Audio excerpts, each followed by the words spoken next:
Alchemist group के पूरे भारत के निवेशक, कार्यकर्ता भाइयों और बहनों, एल्केमिस्ट और केडी सिंह एवं एल्केमिस्ट ग्रुप के विरुद्ध मेरे द्वारा किए जा रहे संघर्ष में पिछले 8 दिनों में जो प्रगति हुई है वह मैं आपको बताना चाहता हूं। 26/3/2021 को स्पेशल जज सीबीआई रॉज एवेन्यू नई दिल्ली में की अदालत में केडी सिंह की बेल का मामला लगा था, उसकी सुनवाई लगी थी। मैं अपने करीब 25 निवेशकों के साथ और अपनी पूरी टीम के साथ सुबह 10 बजे कानपुर से चलकर दिल्ली की अदालत में पहुंच गया। मैंने अदालत से बहस करने की इजाज़त मांगी। चूंकि अदालत मेरे तेवर पिछली तारीख में देख चुकी थी, इसलिए उन्होंने मुझे निवेशकों की तरफ से बहस करने का मौका नहीं दिया। हालांकि उस दिन बेल की तारीख बढ़ाकर 6/4/21 कर दी गई और केडी सिंह तिहाड़ जेल में 6/4/21 तक रहेगा, ऐसा निश्चित हो गया। मैंने कानपुर आकर स्पेशल जज सीबीआई के खिलाफ गंभीर शिकायत की तैयारी शुरू कर दी। चूंकि भाइयों और बहनों, मुझे कुछ शक हो गया था कि सीबीआई कोर्ट केडी सिंह को बेल दे भी सकती है। इसलिए मैंने तकरीबन 500 पेज की, एनेक्शन मिला के करीब 5000 पेज की शिकायत सीबीआई कोर्ट के खिलाफ चीफ जस्टिस ऑफ इंडिया, प्रधानमंत्री भारत सरकार, कानून मंत्री भारत सरकार, वित्त मंत्री भारत सरकार, डायरेक्टर ईडी, डायरेक्टर सीबीआई, गृह मंत्री भारत सरकार, सेंट्रल विजिलेंस कमीशन, एसएफआईओ को भेज दी है और निवेदन किया है कि केडी सिंह का मामला किसी अन्य कोर्ट में स्थानांतरित कर दिया जाए जो कि ईमानदार होनी चाहिए और 6 तारीख की सुनवाई स्थगित कर दी जानी चाहिए। इसके अलावा केडी सिंह के सभी कंपनियों के खातों की फॉरेंसिक ऑडिट होना चाहिए और वो भी किसी ईमानदार ऑडिटर से, और केडी सिंह के और एल्केमिस्ट के सभी खाते फ्रीज कर दिए जाने चाहिए। तो बहनों भाइयों, आज ही एक समाचार आया है कि केडी सिंह एल्केमिस्ट की कंपनियों के सभी खाते सेबी द्वारा फ्रीज कर दिए गए हैं, यानी कि अटैच कर दिए गए। भाइयों और बहनों, इसी बीच 31 मार्च को केडी सिंह के खिलाफ आगरा की अदालत में, जहां पे एफआईआर के विरुद्ध चार्जशीट दाखिल हो गई है, उसकी सुनवाई होनी थी। मैंने अपने जूनियर्स को रिकॉर्ड के साथ वहां भेजा, लेकिन कोर्ट बेईमान निकली, कोई खास कार्रवाई नहीं हुई। ऐसा लगता है कि केडी सिंह ने कोर्ट को मैनेज किया है। हम आगरा कोर्ट के खिलाफ इलाहाबाद हाई कोर्ट के चीफ जस्टिस को शिकायत भेज रहे हैं।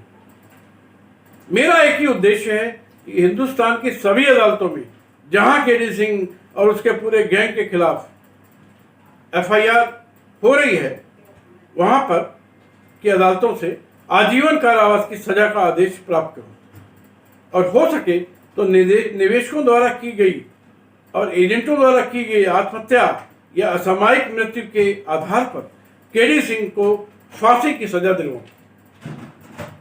1 अप्रैल 2021 को केडी सिंह ने कानपुर की जिला जज की अदालत में प्रोडक्शन वारंट के विरुद्ध रिवीजन दायर किया करके तारीख लगवा दी। हम अपनी टीम के साथ वहां पर भी गए और बहस करी। परसों फैसला आ जाएगा और उम्मीद है कि केडी सिंह का रिवीजन खारिज हो जाएगा। अब अगर केडी सिंह किसी भी हालत में तिहाड़ जेल से छूटता है तो वह कानपुर की पुलिस के द्वारा हिरासत में ले लिया जाएगा और जेल भेज दिया जाएगा। इसीलिए प्रोडक्शन वारंट भेजा गया है। भाइयों और बहनों, मैं लगातार एक मिनट भी गवाए पिछले 2.5 वर्षों से केडी सिंह के खिलाफ जंग लड़ रहा हूं और जल्द ही सफल भी हो जाऊंगा। ऐसा नहीं है कि मुझे 2.5 वर्षों में कुछ उपलब्धि नहीं हुई। मेरे अथक प्रयासों से ही कानपुर कोतवाली की एफआईआर हुई, कल्याणपुर थाना में एफआईआर हुई, ईडी में मुकदमा इन्वेस्टिगेशन जारी हुआ, ईडी के द्वारा ही 250 करोड़ की संपत्ति जब्त की गई, ईडी के द्वारा ही मेरी शिकायतों के आधार पर केडी सिंह को गिरफ्तार किया गया, जो आज तक तिहाड़ जेल में है। मेरे प्रयासों से ईओडब्ल्यू की इंक्वायरी चल रही है और बहुत ही प्रगति पर है। इसलिए और जल्दी ही मेरे प्रयासों से जो उसने फर्जी लिक्विडेशन का आदेश प्राप्त किया है एल्केमिस्ट टाउनशिप में, वो भी रद्द हो जाएगा। तो मैं ये मानता हूं कि इस घनघोर भ्रष्टाचारी देश में बगैर रिश्वत खर्च किए हुए इतनी उपलब्धियां करना कोई कम नहीं है। ठीक है, समय लगता है। मुझे कहते हुए बहुत दुख हो रहा है कि एल्केमिस्ट के निवेशक और एजेंटों का सहयोग मुझे नहीं मिल रहा है। मुझे सुप्रीम कोर्ट में याचिकाएं दायर करनी है, याचिका तैयार कर चुका हूं। सुप्रीम कोर्ट के 4 वरिष्ठ वकीलों को नियुक्त कर चुका हूं। सब मिलाकर उनकी फीस 20 से 25 लाख रुपए है, जो मेरे पास नहीं है। इसी बीच एक एजेंट श्री तापस बाकुली ने कलकत्ता से मुझे फोन करके कहा कि वहाँ एजेंट की 3 एसोसिएशन है जो मिलाकर 6 लाख देने को तैयार है। मैंने कहा 6 लाख से भी काम मैं शुरू कर दूंगा, बाकी धीरे धीरे दे दीजिएगा। लेकिन आज तक एक पैसा नहीं आया। अत्यंत दुख का विषय है। मेरी देश भर के निवेशकों और एजेंट से पुनः अपील है कि आप लोगों ने जो मामला मुझे दिया है वो और जो मैं कर रहा हूं वो किसी भी कैंसर से कम नहीं है। और अगर मेरा ऐसा प्रयास ना हो तो आप ये जान लीजिए कि आपका पैसा डूबा हुआ है। अब अगर मेरे जैसा व्यक्ति रात दिन संघर्ष कर रहा है, आपको आपके पैसे से यदि प्यार है तो आगे आइए और मदद कीजिए। कुछ एजेंट ने मुझे यहां तक कहा, तापस बाकली ने भी कहा कि टंडन साहब लड़ाई बंद कर दीजिए, क्योंकि निवेशक और एजेंट पैसा देना नहीं चाहते हैं। लेकिन मेरा चिंतन उन लाखों गरीबों निवेशकों के बारे में है जिनके लिए यह पैसा उनको जीवन देने वाला है। और लाखों का जीवन एकदम किनारे है कि अगर पैसा न मिला जल्दी तो क्या होगा ईश्वर ही जाने। इसलिए गरीबों के कल्याण के लिए, उनकी जिंदगी बचाने के लिए मैं ये लड़ाई लड़ना चाहता हूं और जारी रखना चाहता हूं। लेकिन सभी ऐसे नहीं होते। जो लोग दे सकते हैं और नहीं दे रहे हैं, यानी जो लोग पैसा दे सकते हैं और नहीं दे रहे हैं, वो अपराध कर रहे हैं।